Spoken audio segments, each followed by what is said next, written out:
Salut! Donc, qu'est-ce qu'on dit? Qu'est-ce qu'on dit pour ce petit débrief entre le Barça et Alavés? L'impression visuelle, l'impression visuelle du Barça, même si c'est surtout en seconde mi-temps qu'ils ont passé la surmultipliée, parce qu'en première mi-temps, il y avait De Jong qui était en défense centrale, alors que De Jong, sa vraie place, là où il est le plus dangereux, là où il crée la différence, c'est au milieu de terrain. Il n'y avait pas Jordi Alba, il n'y avait pas Dembélé, il n'y avait pas Pedri dans le match. Tous ces joueurs-là, on sait qu'ils seront titulaires face au PSG, alors que le match de cet après-midi, le PSG, il n'y avait pas Verratti parce qu'il était blessé, mais les Di Maria et les Neymar, c'est parce qu'ils seront vraiment blessés définitivement, ils ne seront pas là. On dit que là, le match du Barça, première mi-temps, même si ça n'a pas été une promenade de santé en première mi-temps, en tout cas, même si ça ronronnait, on va dire, c'est parce qu'il manquait 3-4 titulaires qui accélèrent le jeu. Bon, bah quand ça s'est mis à jouer, ça s'est mis à jouer. Enfin, l'impression visuelle, 5-1, c'est pas un hasard. Messi, quand il se met à jouer, c'est inarrêtable. Ça fait 15 ans qu'il joue, 15 ans au niveau professionnel. Voilà, on est toujours étonné quand il s'y met, les passes, les buts qu'il met. Il tente des tirs de 20 mètres, de 25 mètres. Lui, parce que c'est vrai qu'ils ne sont pas nombreux au Barça à le faire, à tenter, parce que ça c'est souvent, je dis comme un match de handball, on fait énormément de passes, droite, gauche, droite, mais c'est toujours au niveau vers le milieu du terrain, vers le centre du terrain. Ça. Quand il n'y a pas Jordi Alba, ça étire pas le jeu. Quand il n'y a pas Dembélé, ça étire pas le jeu sur les côtés. Quand ils sont là, le jeu est complètement différent. Voilà quoi, donc les buts sont signés Trincao à la 29e minute. Et puis il y a eu à la 36e minute un hors-jeu de 1 centimètre. C'est même pas le pied, c'est l'épaule. Apparemment de Griezmann, parce que Griezmann fait un contre un, le ballon rebondit, est contré par le gardien qui revient à l'entrée de la surface de réparation sur Messi qui tire du pied droit, but refusé vraiment pour rien du tout. Puis il remettra ça moins de 10 minutes plus tard sur un super but là aussi des 20 mètres, ras de terre, poteau rentrant, voilà, c'est réglé. Et puis le premier quart d'heure de la seconde mi-temps, Alavés a remis un petit peu le bleu de chauffe et a réussi. Bon, ça a été une mauvaise passe, une passe en retrait plein axe d'un jeune joueur que je ne connaissais pas. Je ne me rappelle plus du nom, mais c'est un jeune de 18-19 ans, un Brésilien qui s'est loupé dans la passe et qui a renvoyé le ballon donc en plein axe et le contre et le but d'Alavés. Mais les 20 dernières minutes ont été complètement à l'avantage des Catalans. Et le dernier quart d'heure, en l'espace, même pas, c'est en l'espace de 5-6 minutes, il y a eu 3 buts. Et dans les 3 buts, Messi était dans le coup, quoi. Il y a eu le but de Trincao à la 74e minute sur un contre de Messi qui lui-même est contré par le gardien de but et Trincao est là pour récupérer le ballon.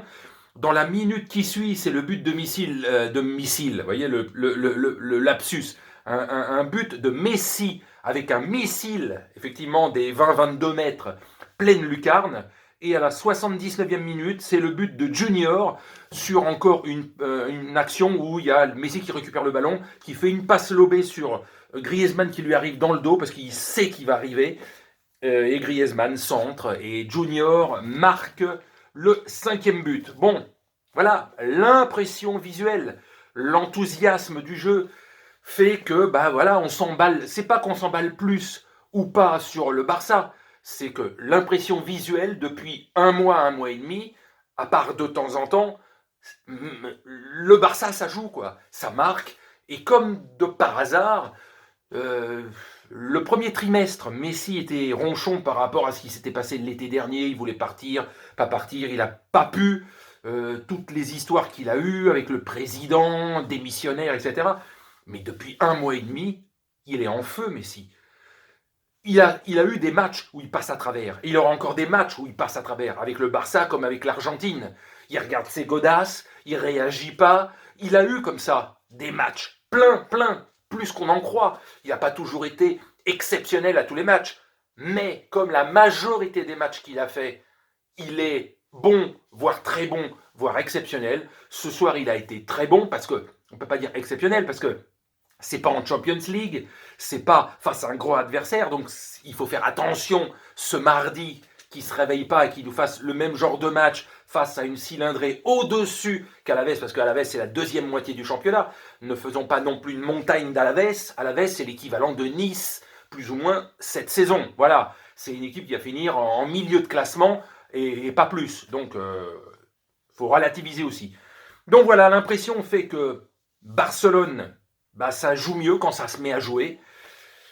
Il manquera un, voire deux éléments importants côté offensif du PSG, et pas des moindres. Défensivement, on sait que le Barça est prenable sur des contre-attaques. Mbappé, j'allais dire Benzema, Mbappé peut faire de sacrés dégâts, mais il faut trouver le joueur. Et là, il n'y a plus Neymar, donc c'est Verratti pour les passes en profondeur sur des contre-attaques. Et Mbappé peut faire réellement des dégâts, parce que la défense, c'est pas ça. Mais milieu et attaque, niveau Barça, c'est du très costaud. Et là, c'est vraiment, ça se tient, quoi. Ça se tient. La défense du Paris Saint-Germain est supérieure, je le redis, à celle du Barça. Mais milieu et attaque, c'est vraiment du kiff-kiff bourricot, jusqu'à ce que Neymar ou Di Maria soient là. Un des deux absents, ça remettait d'équerre, on va dire, ils étaient à équivalent. Mais les deux absents, ça peut porter préjudice. On verra bien. Il y a un match aller, il y a un match retour. On verra bien. Mais là, sur ce qu'on a vu ces dernières semaines, l'impression générale, le Barça me semble légèrement meilleur, en tout cas offensivement, ce qu'il a dégagé que le PSG, parce que le PSG n'a pas mis 4 ou 5 buts régulièrement à plusieurs équipes, ce que le Barça, depuis un mois et demi, a fait, de marquer 4-5 buts à plusieurs équipes. Donc voilà, on verra bien. La Ligue des Champions et le championnat sont deux compétitions complètement différentes. Le PSG peut se foirer mardi et être énormissime au match retour et éliminer le Barça. Ou alors, le Barça va faire la différence dès le match aller et Paris ne pourra plus faire grand-chose au match retour. On n'en sait rien. Ce qui va se passer, c'est vraiment du 50-50 et c'est vraiment des confrontations, là pour le coup, que je vais attendre avec impatience parce que certaines années, on voit une équipe trop forte par rapport à l'autre, et puis c'est la méga déception, etc., etc., ou alors c'est la confirmation, mais là c'est vraiment, on se dit, il y a un point fort et un point faible dans chacune des deux équipes. Donc, on va bien voir. Voilà, allez, sur ce, je vous salue, et donc, encore bravo, surtout, pas le Barça, bravo Messi. Messi, une des plus grandes légendes du foot mondial, et il faut apprécier des joueurs de ce calibre-là qui, je vous dis, à 33 ans et après 15 ans de carrière professionnelle, arrivent toujours à nous épater et à nous surprendre. Voilà, allez sur ce, bonne nuit à tous.